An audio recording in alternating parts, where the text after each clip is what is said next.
when our heads are like this, I'm in center, right? You see how his head is kind of slightly turned? I can feel it, okay? I don't have to look at it, I can feel it. So if I took this foot here, and I turned it out, his head's dropping down. Now I can do MMA guillotine right there. This is a mean one. I did this to Dan Severin in the seminar. He tried shooting it, taking my leg. I turned his head here, I came up and I cranked him in front of him. I don't know how many people.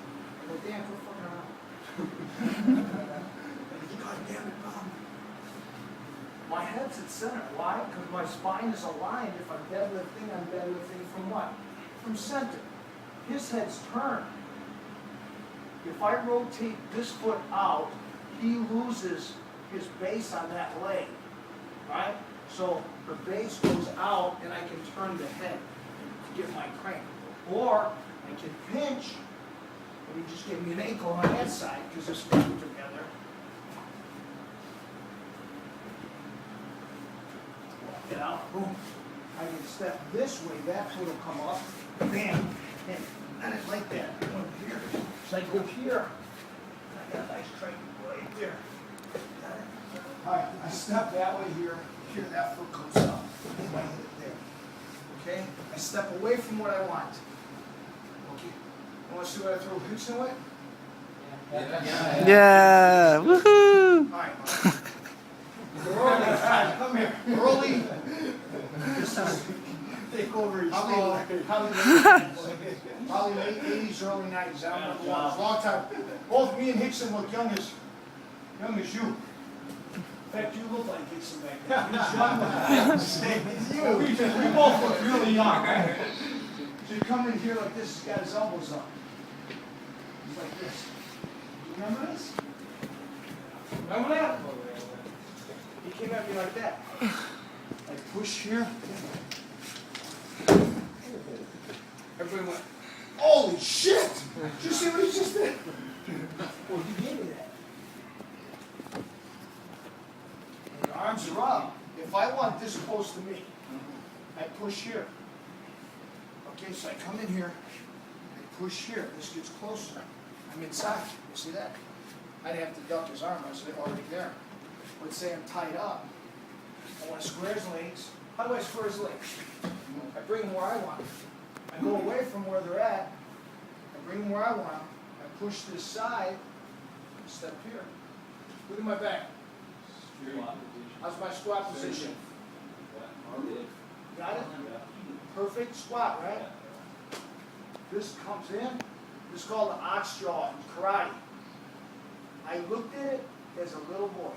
What the hell are you going to use an ox jaw for? You know, wah, wah, wah. Well, I found out years in training. It turns the neck.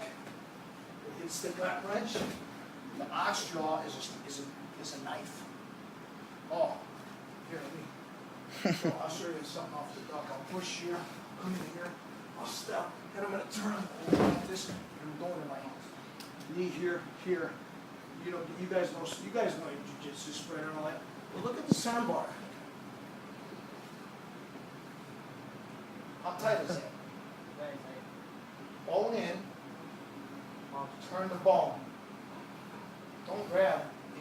Bone in, turn the bone on the high side. If he turns it this way, bone in on arm side. You take this ox jaw. Now this is mine, because I saw it on the karate posters as a little kid. I was like, how the hell am I going to use that? And then I wrestled with Butch Keiser for the Marine Corps. Butch had the hardest goddamn gut wrench you ever felt. I mean, I get out of practice. He was the 49-pounder. He was a world champion. Went to the Olympics in '76. He got second.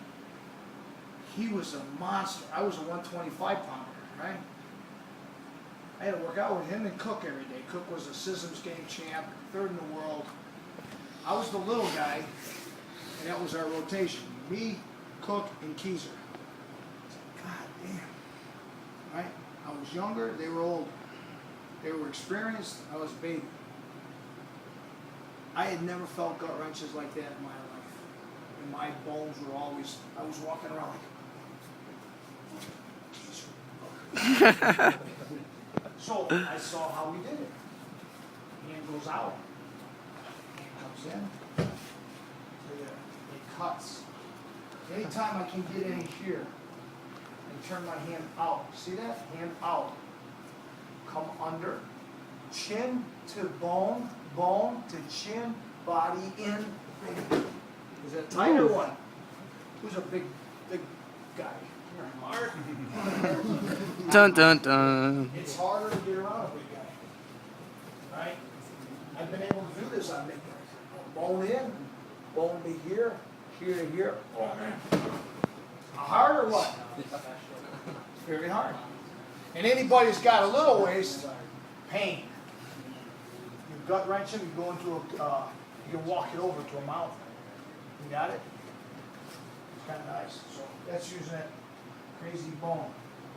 So you just get monkey, call monkey, gable here? This, no, not gable. Not gable. This. Just bring it in. This cuts. That cuts, this bone cuts. Just take it in. Cut it like that. Okay. It's so simple to hit a Yoko Toshi. Like this, right? I don't like that stance, I'll change it. I just changed it. I sit. He goes down. I don't need a lot of force, do I? I need to understand that I gotta imbalance him. I have to make him topple. Right? I don't want to fight him. I don't want him to fight me. I just want to move away so that he steps into the position and I hit my Wakari. That was an Otoshi. My Wakari I'm going to do with the thumb up. Why? Because if the thumb is up, he can't pull out. What he normally will do is he'll pull his butt out. And what does that do? It gives me my Wakari. Right? Because as soon as I start jamming that thumb up there, people don't like that. They feel like, oh man, he's got me trapped up in here. All right, so let's work on Yoko Wakari. All right, now, Yoko Wakari, I want these feet squared, okay? I want them as squared as possible. So if I want them squared, maybe I step this way and pull them. Now, toe to toe. I felt his toe, so I know I'm ready to go. All right, now, once my toe is there and his toe is there, I'm bringing this arm under. I'm doing that at the same time, but I'm bringing my hip perpendicular here. Now, when I fall back, I'm arching straight across his legs. You see that? And he goes right over. Now, from in here, you can get a submission here. He's a flexible kid. So I'll rotate it to here, twist and shout. And then I can rotate it to a triangle. We call this, we picked up. You guys will know when we picked this up. You older guys, dominant in the back, sun rooftop, dig in the scene with the gangsta lean. Because we fell into it, and they're like, gangsta lean, baby. You know, he's bend that knee. He's bending, and he countered, right? So I don't want to give him that. I just screwed up the move. If I flat side out, flat siding out is turning like this, flat like this. He can do a walkover. Got it? So yeah, and I don't want that either, right? So when I'm going through this, I'll do this nice and slow so you can see my position, and it's all, everything in judo and jiu-jitsu is what? Position, right? Position first and foremost before you even attempt the submission, right? Okay, so I'm in a good position. This goes to here. My toes are on his toes. He can't pull out of this, there's no way. It's locked in. It's called serpentine tension. Serpentine meaning white, snake-like. Wraps around, right? Now the back of my head I try to put on his foot. So I arch back toward his foot. Yeah. And you'll see, I don't touch the floor. My butt doesn't hit the floor. My side doesn't hit the floor. The only thing that can hit the floor on a lateral or on the Yoko Wakari is my back shoulder. So I arch back toward his foot. Yeah. And you'll see, right here. That's it. If anything else hits, he can counter. Okay? So you don't want him to counter. Here, I'll show you guys a little sequence real quick. Stay here for a second. All the submissions I like to do are sequential, right? They combine MMA and jiu-jitsu. Okay, so this we call Breed And I used to use, I was a halfback playing football until I was 35. I played semi-pro ball. The linemen always push the halfbacks, always try to be assholes, right? So I take them down, I get them like this, and I go, what are you going to do now, huh? What are you going to do now, lineman? You know, they can't get out, right? So I got 5 quick submissions for you that you guys might like. All right? And I'm sure you guys got this. You'll probably do something like this. No? All right, one is drop the hip. Bam, he taps. Just tap, just tap. All right, one is I drop the leg out and I drop the hip. What's he in? Cervical. He's in a full Nelson. You see it? Okay, one, drop the hand, drop the leg back, he taps. Okay? 2, put the knee on top. I was in a tournament, I was in Noggin, Wisconsin. I was in a match, I got some guy like this, and I walked the hand out like this. Everybody goes, what the hell is he doing? And the guy's tapping. Why do I not lift my hand and drive? Because it gives them space. There's no space when I walk and I walk and I, you see it? See how there's no space? Is that cool or what? You right? Now you, oh, I'm sorry. Who's the youngest guy? You are.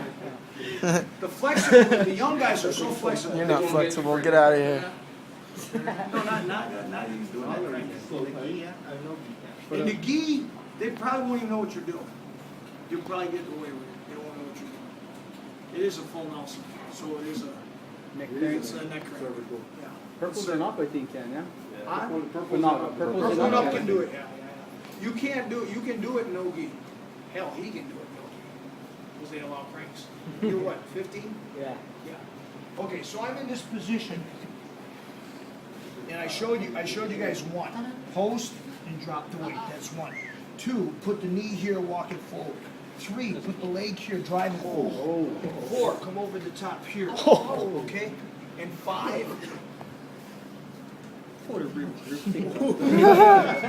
That sucks, dog. 5 sucks, dog. I like learning that. They're 5 like this. Bam, bam, bam, bam. Sequence. Okay? 1, 2, 3, 4, 5. Got it?